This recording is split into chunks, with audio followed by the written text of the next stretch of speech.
கல்வீச்சு நடந்ததாகவும் இதில் போலீஸ் அதிகாரிகள் காயமடைந்ததாகவும் தெரிவித்தார்.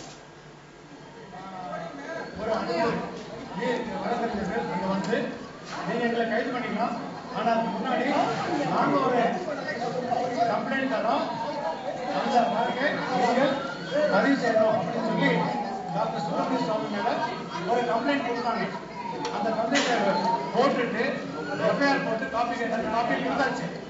காப்பி கொடுத்த உடனே காப்பியை வாங்கிட்டு நாங்க கைதாக முடியாது, நீங்க என்ன பண்ணணும்னு சொல்லி வண்டியில ஏறுறதுக்கு பதிலாக வெளியில போக ஆரம்பிச்சாங்க.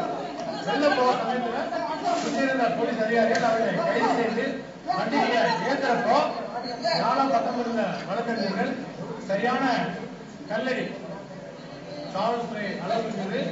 அங்கே deputy commissioner, joint commissioner, additional commissioner எல்லாமே இருந்தாங்க.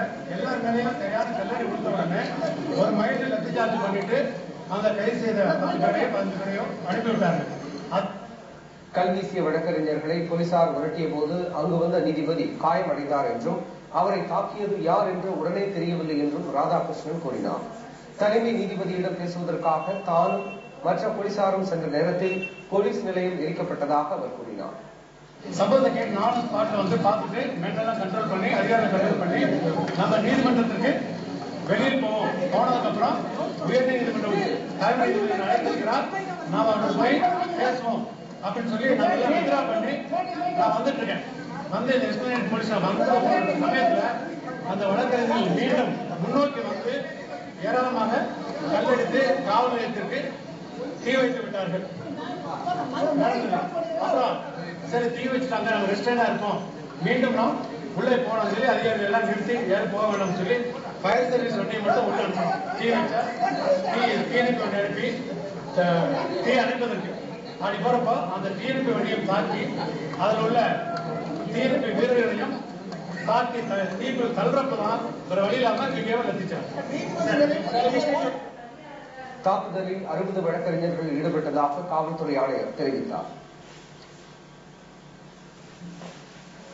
சென்னை உயர்நீதிமன்ற வளாகத்தில் சுப்பிரமணிய சாமி மீது முட்டை வீசிய வழக்கறிஞர்கள் தாக்குதல் நடத்தியது குறித்து 5 நீதிபதிகளை கொண்ட பெஞ்ச் விசாரணை நடத்த உள்ளது. அடுத்த மாதம் 11ஆம் தேதி இந்த பெஞ்ச் கூடி இது குறித்து விசாரணை நடத்தும் என்றும் தெரிவிக்கப்பட்டுள்ளது. உயர்நீதிமன்ற தற்காலிக தலைமை நீதிபதி முகபாத்தியாயா, நீதிபதி தனபாலன் ஆகியோரை கொண்ட முதல் பெஞ்ச் முன் இன்று ஆஜரான சுப்பிரமணிய சாமி நேற்று முன்தினம் நடைபெற்ற தாக்குதல் தொடர்பான நடவடிக்கை குறித்து கேட்டறிந்தார். பின்னர் செய்தியாளர்களிடம் பேசிய அவர் தம் மீதான தாக்குதலை விசாரிக்க 5 நீதிபதிகளை கொண்ட பெஞ்ச் அமைக்கப்பட்டுள்ளதாக தலைமை நீதிபதி தெரிவித்ததாக கூறினார். நீதிமன்ற அவமதிப்பாக கருதி தன்னிச்சையாக இந்த வழக்கை விசாரிக்கலாமா என்று உயர்நீதிமன்றம் பரிசீலனை செய்து வருவதாகவும் சுப்பிரமணிய சாமி தெரிவித்தார். அதுக்கு நாங்க பல நடவடிக்கை எடுத்திருக்கோம். ஆனா இது மாதிரி இனிமே நடக்கக்கூடாது. யாரெல்லாம் பண்ணாலோ இந்த குற்றத்தை பண்ணாலோ அவளுக்கு ஒரு பாடம் கற்றுக் கொடுக்கறதுக்காக ஒரு நல்ல முறையில நம்ம இதை முடிவு பண்ணி எதிர்காலத்துல இது மாதிரி நடக்கவே நடக்காதுன்னு ஒரு நம்பிக்கை உண்டாக்குறதுக்காக நம்ம செய்யணும். அதுக்காக ஒரு டீடைல் ஆர்டர் அவ சப்மிட் பண்ணியிருக்காங்க. எல்லா bar association, bar council, DGP, chief secretary எல்லாருக்கும் நோட்டீஸ் அனுப்பியிருக்காங்க. 5 நீதிபதிகளை கொண்ட உயர்நீதிமன்ற பெஞ்ச் அடுத்த மாதம் 11ஆம் தேதி கூடுகிறது. அதற்குள் இது பற்றிய அறிக்கையை தாக்கல் செய்யலாம் என்றும் வழக்கறிஞர்களை நீதிபதிகள் கேட்டுக் கொண்டுள்ளனர். விடுதலை புலிகளுக்கு ஆதரவாக பேசிய திரைப்பட உயர் நீதிமன்றத்தில் வழக்கறிஞர்கள் போலீசார் மோதல், காவல் நிலையம் தீக்கரை, வாகனங்கள் நொறுக்கப்பட்டன.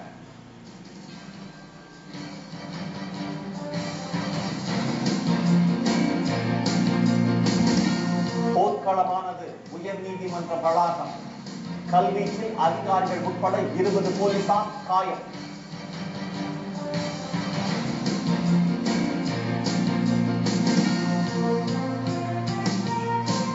சென்னை சம்பவம் எதிரொலி. மதுரை, கோவை நீதிமன்றங்களிலும் வழக்கறிஞர்கள் போராட்டம்.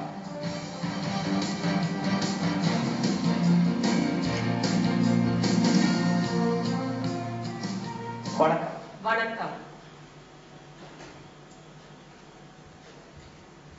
சென்னை உயர்நீதிமன்ற வளாகத்தில் போலீசாருக்கும் வழக்கறிஞர்களுக்கும் இடையே நடந்த பயங்கர மோதலில் பல வழக்கறிஞர்கள் மண்டை உடைந்தது. போலீஸ் நிலையம் தீ வைத்து எரிக்கப்பட்டது. நூற்றுக்கணக்கான போலீஸ் குவிப்பு. போலீஸ் மயமானது சென்னை உயர்நீதிமன்றம். சுப்பிரமணிய சாமி மீது முட்டை வீசிய விவகாரத்தில் 16 வழக்கறிஞர்களை தேடியது காவல்துறை. ஆனால் சுப்பிரமணிய சாமி மீது கொடுக்கப்பட்ட புகாரில் அவரை கைது செய்ய நிபந்தனை விதித்தனர் வழக்கறிஞர்கள். ஏற்றுக்கொண்டனர் இரு தரப்பும். வழக்கறிஞர்கள் சிலர் கைது செய்யப்பட்ட நிலையில் பறந்து வந்தன கற்கள். தொடர்ந்து இரு தரப்பினரும் கற்களை வீசினர். செருப்புகள் வீசப்பட்டன. வாகனங்கள் அடித்து நொறுக்கப்பட்டன.